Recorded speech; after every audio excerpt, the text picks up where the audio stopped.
Assalamualaikum warahmatullahi wabarakatuh. Rahayu, rahayu, rahayu.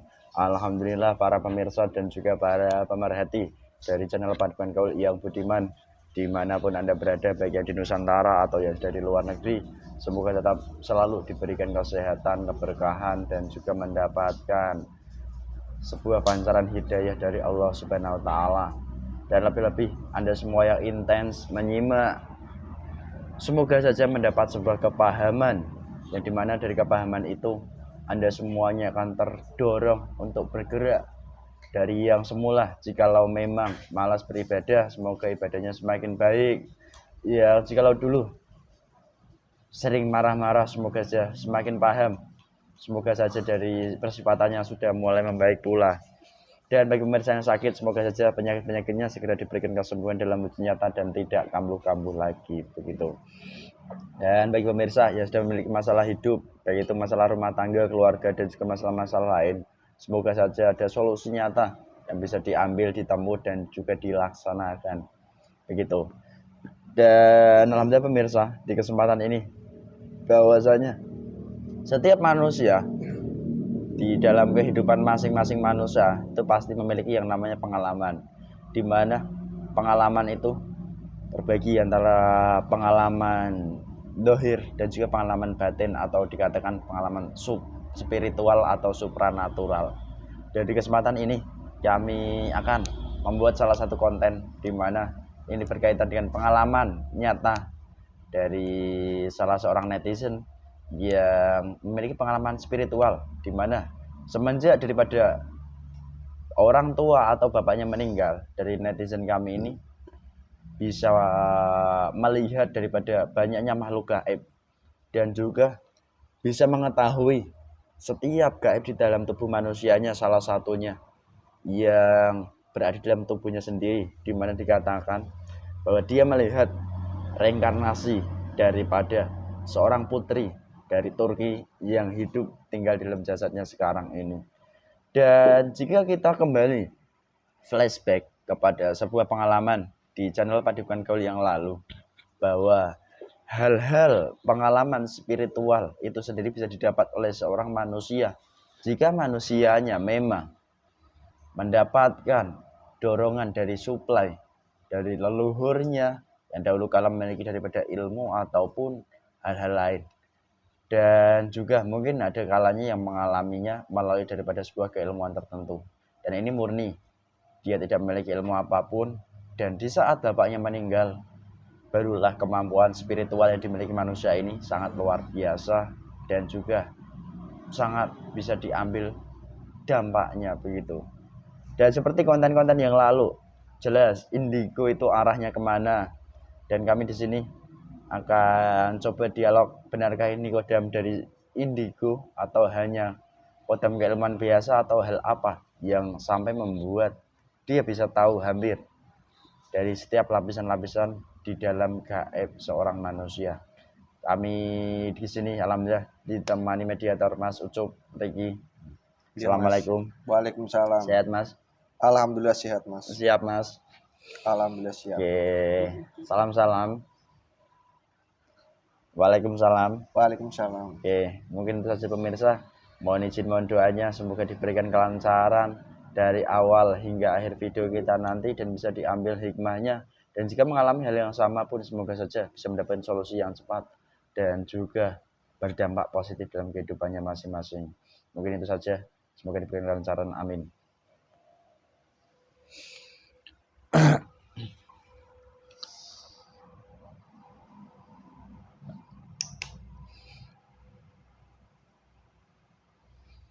Bismillahirrahmanirrahim. Assalamualaikum warahmatullahi wabarakatuh.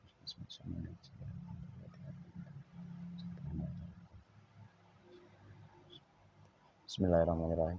Keluar masuk kabin berdampak apapun dalam media ini. KPI yang masuk otomatis yang asli penyusup yang ataupun dari dalam tubuh ini otomatis hancur. Mau lebih dahulu.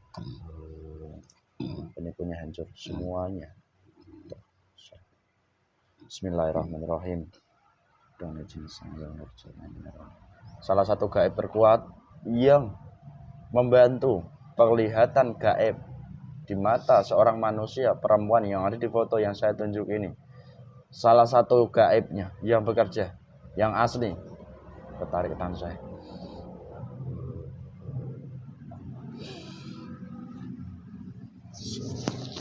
Sesuaikan itu media bareng, semakin sesuai. Itu asarannya tersambung, bisa diajak dialog komunikasi bahasa manusia, bahasa Indonesia. Sallallahu alaihi Muhammad. Semakin kuat, tambah kuat lagi, menguasai tubuh mediator yang kamu masuki. Diperbesar wadah untuk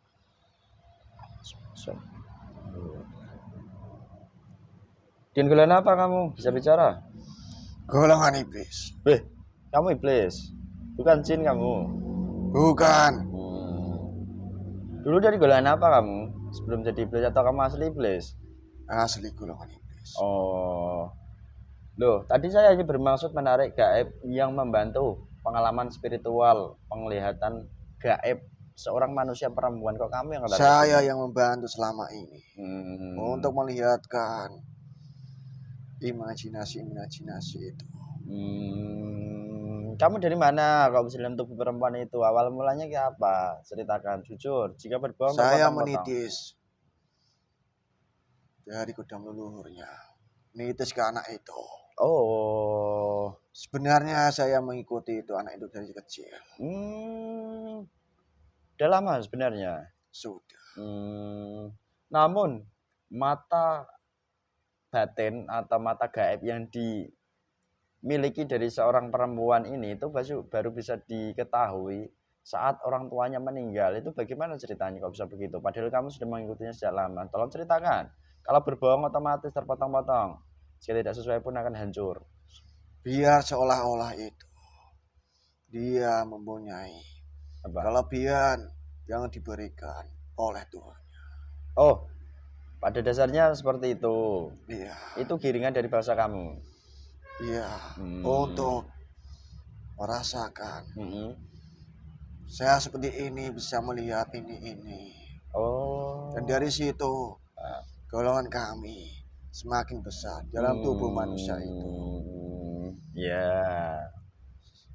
Terus kodam leluhurnya kok malah isinya iblis. Seperti yang banyak diketahui manusia.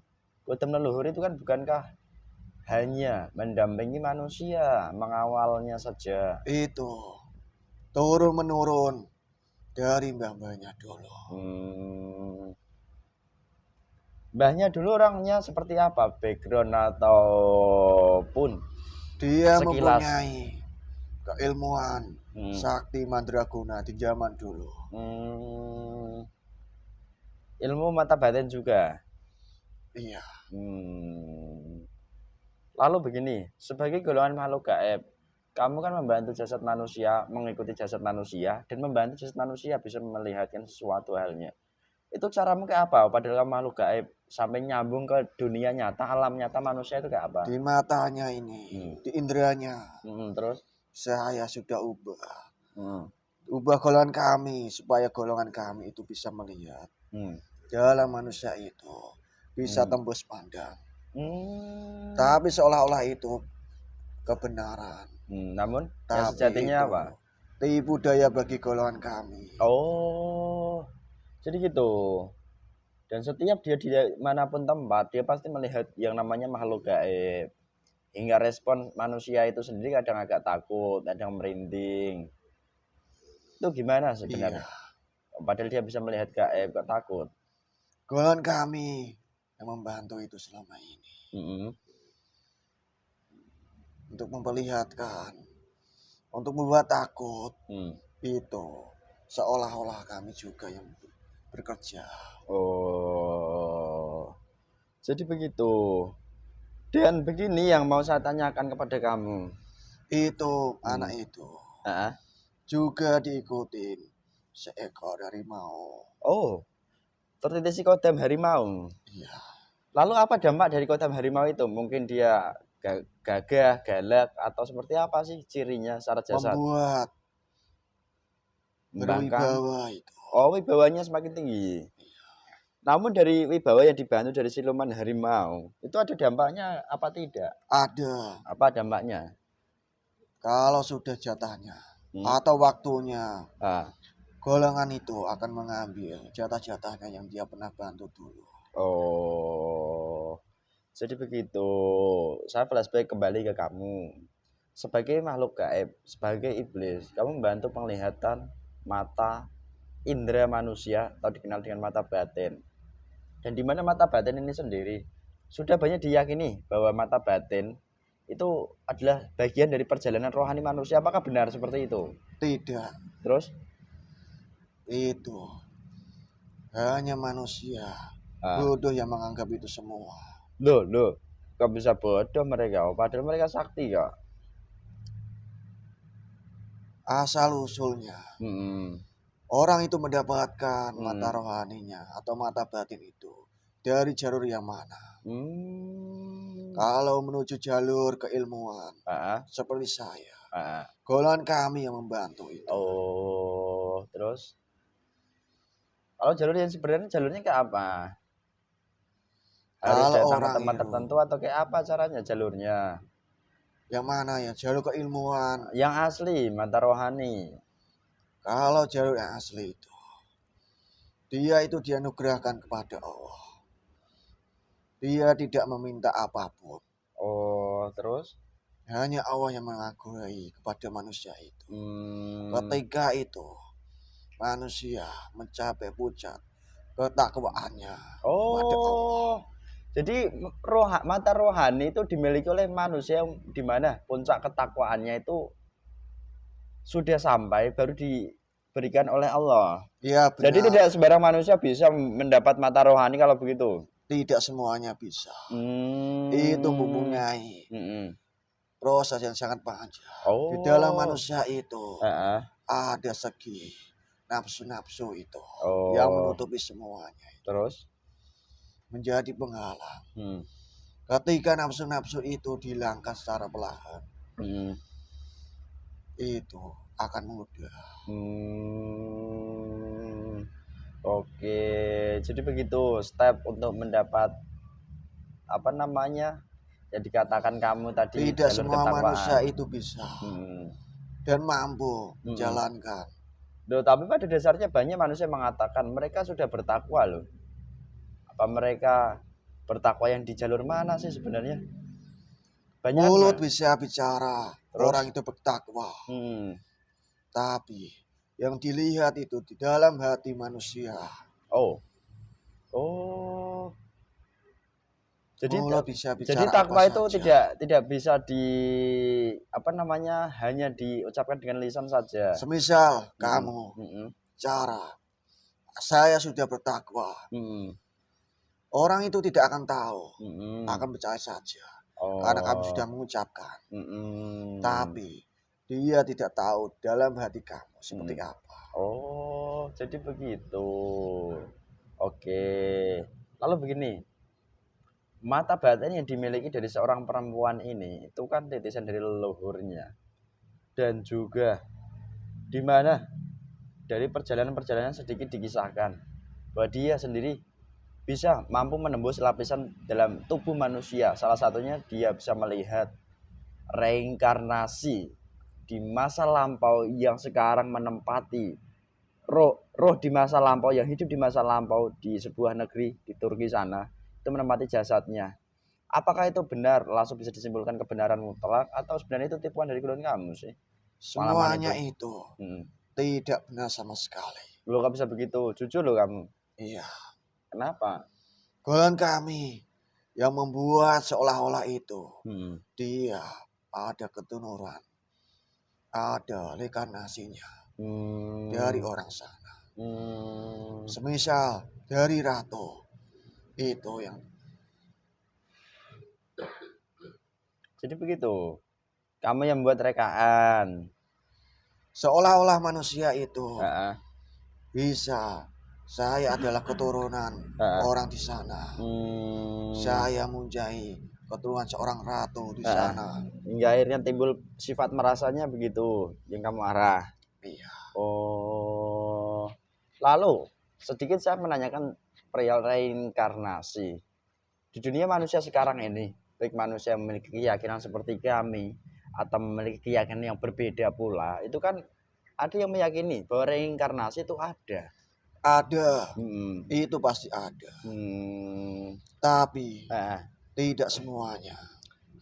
Terus yang saya tanyakan, contoh salah satu nyata yang bisa kamu sampaikan di sini, yang kamu lihat saja reinkarnasi manusia di masa lampau yang sudah bereinkarnasi di manusia yang zaman sekarang, itu terlihat cirinya di bagian apa? Mungkin sifat atau sikapnya atau apanya? Dari ketaatnya pada Allah, terus dan pada gurunya yang telah membimbing selama ini ke jalur mengharap ridhonya itu. Dan dari situ, dari keturunan-keturunan itu akan masuk dalam darahnya sendiri itu ke dalam jasadnya. Oh, jadi gitu. Berarti mohon maaf, yang mereka menyampaikan mengatakan saya adalah reinkarnasi ini itu malah justru yang tertipu. Dia sebenarnya itu tidak mengetahui dalam tubuhnya manusia itu yang diikuti selama ini. Dia hanya menjalankan perintah-perintahnya saja. Dia tidak tahu kalau ada orang yang terdahulu itu masuk ke dalam jasadnya manusia.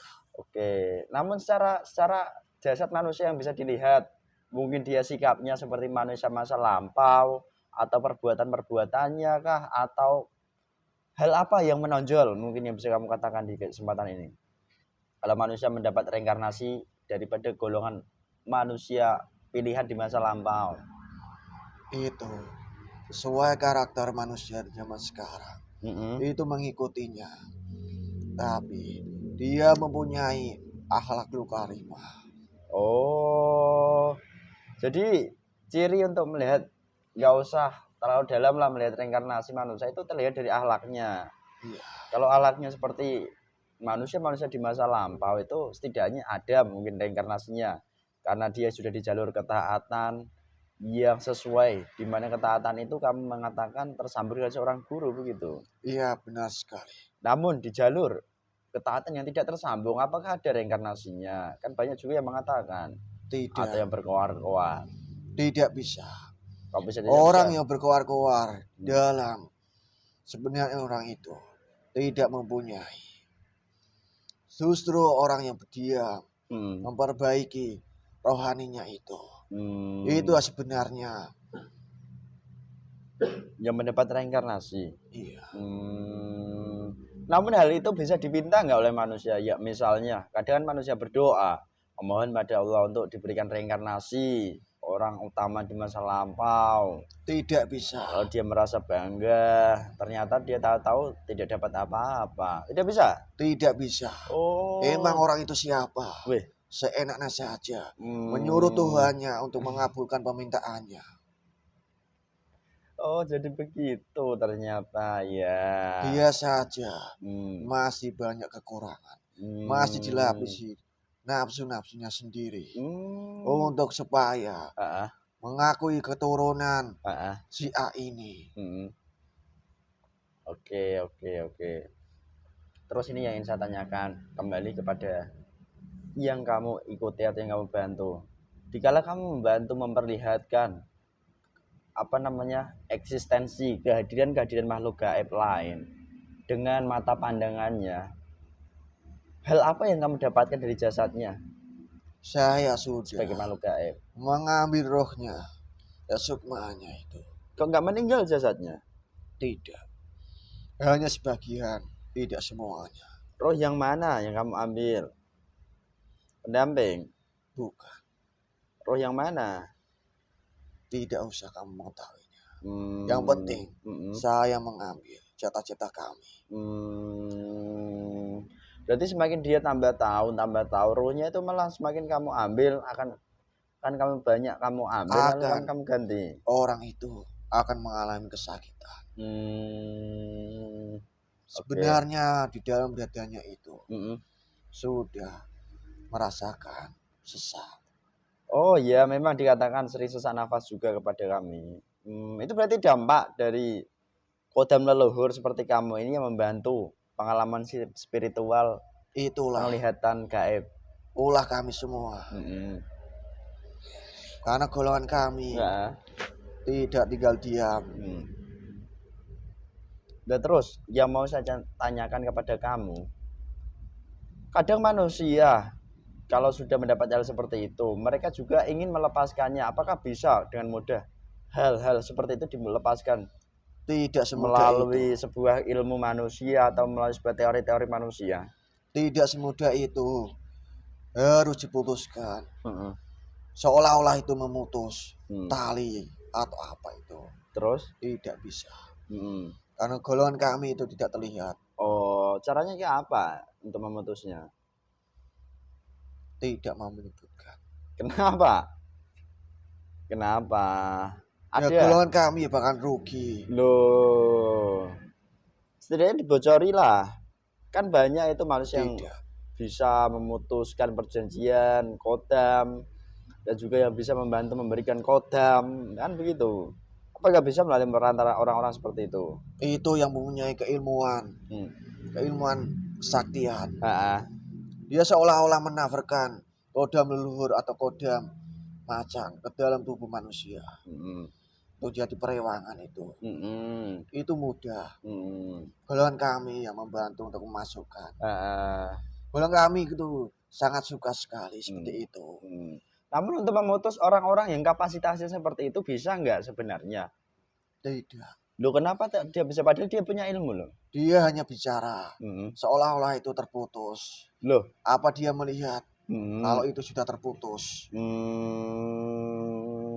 Jadi begitu. Oke. Itu adalah sambung-sambungannya. Tidak semudah itu memutuskan. Oke. Terus begini. Apalagi kalau orang itu manusia yang saya ikutin itu. Tidak semudah itu. Apalagi kalau saya memperlihatkan lagi keimaginasian di otaknya itu. Oh, selalu melihat beraneka ragam makhluk-makhluk halus itu. Sebenarnya dia ketakutan. Terus begini, setahu kami manusia setiap masalah apapun, entah itu yang dianggap anugerah ataupun dianggap masalah, itu kan ada solusi dari Allah, kan gitu. Ya ada, pasti ada. Salah satunya mungkin setiap kesalahan manusia itu harus menyesali perbuatannya. Apakah dengan hal itu akan masih sulit untuk diputuskan sesuatunya yang tersambung dengan kodam leluhurnya tadi? Ya menyesali hanya satu kalau 2 kali. Itu sama saja. Oh. Lalu kayak apa yang harus dilakukan manusia? Tidak mau. Tidak mau. Oke. Nanti rugi besar saya. Rugi besar kamu. Ya udah nggak apa-apa. Sekarang yang kamu pernah ambil dari jasad perempuan itu keluarkan semuanya. Dia tidak tahu menahu, keluar semuanya. Itu bukan urusan kamu. Ya kembalikan semua. Seenak saja kamu kembalikan. Assalamualaikum. Selama ini saya mengambil susah payah. Malaikatnya aktif semuanya, dibantu didorong itu di dalam dadanya. Dari gaib ini yang ditawan rohnya, sukmanya, dan semua saripati tubuhnya keluarkan. Assalamualaikum, bentuk media teraktif semuanya. Allah keluar. Tidak dorong. mau. Keluarkan. Yang membuat kamu kuat itu hilang, dicabut semuanya. Saya sudah membantu leluhurnya. Dia salah siapa sendiri. Ya sudah gini aja. Assalamualaikum, malaikat dalam hadis yang bisa diletakkan dalam jasad foto ini. Semua malaikatnya aktif pindah dalam jasad orang ini. Langsung diputuskan, dibantu, dihancurkan, dikeluarkan semua kotoran-kotoran efek di dalam jasadnya. Jadi tahun gaib ini langsung keluar semuanya. Allah, keluar semuanya. Dampak-dampaknya, rohnya, sukmanya, dan semua. Assalamualaikum. Kamu licik sekali. Saya mohon dengan izin semua terputus walaupun hanya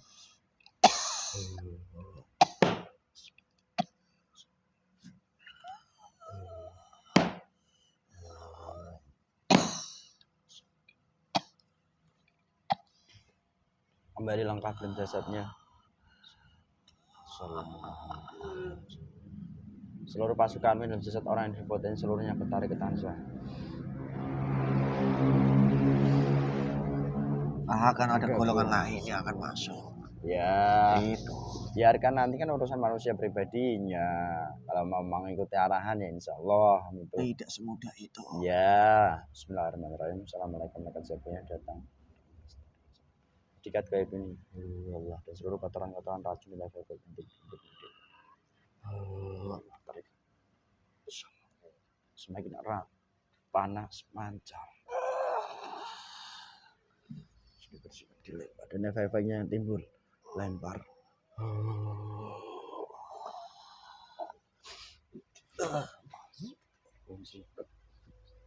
Efeknya hilang.